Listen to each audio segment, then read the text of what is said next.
Good morning everyone, ব্লকে ওয়ার্ল্ডের সবাইকে অনেক অনেক অনেক স্বাগত। আজকে দিনটা থেকে এখান থেকে শুরু করুন তোমাদের সাথে। এখন ছোটো ছোটো করে একটা রেসিপি শেয়ার করি। কালকে তো মাংস শেয়ার করলাম, ওটার ভিডিওটা দেওয়া হয়নি। আজকে চিংড়ি মাছ, মাংস আমাকে অনেকখানা আছে, সেই জন্য চিংড়ি মাছ আমি অল্প করে আলু পটল দিয়ে রান্না করবো। শুধু জিরে বাটা, আদা বাটা না, জিরে বাটা, লঙ্কা আর হচ্ছে টমেটো বাটা দিয়ে আমি রান্না করবো।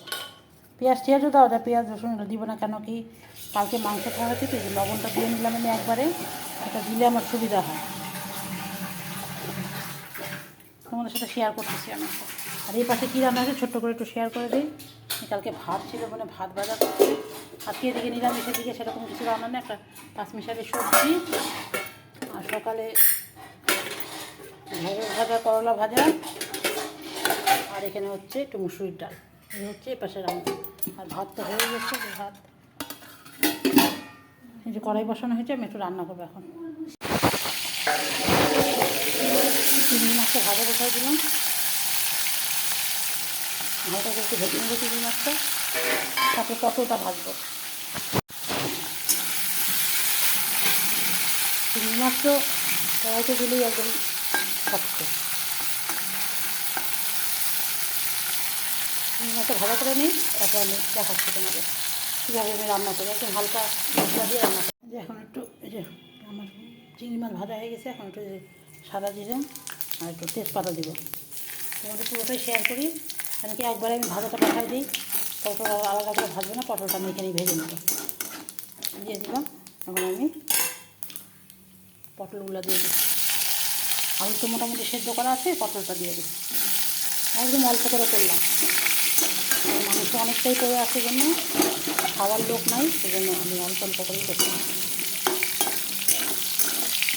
পটলটা ভাজা হোক, তারপর পটলটা মোটামুটি ভাজা হয়ে গেছে, এখন আলুটা দিয়ে দিলাম।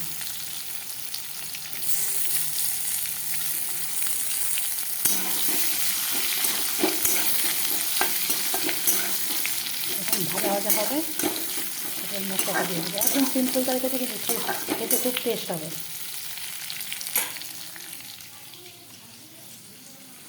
আলু পটলটা আমার সুন্দর মোটামুটি ভাজা ভাজা হয়ে গেছে।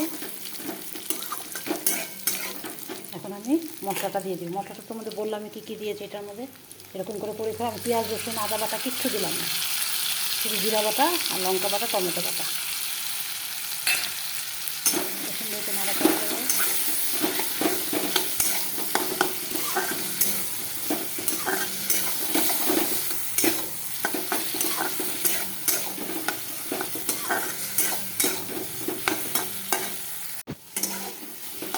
দেখো, এটা ভাজা ভাজা করতে করতে তেলটা যখন একটুখানি যে খুলে আসবে, তখন আমি জলটা দেবো।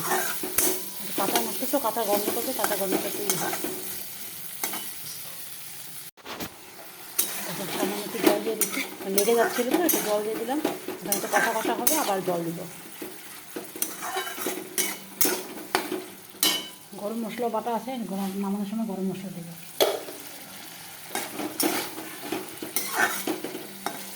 এখন চাইলে আমি চিংড়ি মাছটাও দিয়ে দিতে পারি, কোনো অসুবিধা নেই, তাহলে চিংড়ি মাছের গন্ধটা ভালো লাগবে। চিংড়ি মাছ দিয়ে এখন একটু ভালো করে নাড়াচাড়া করবো।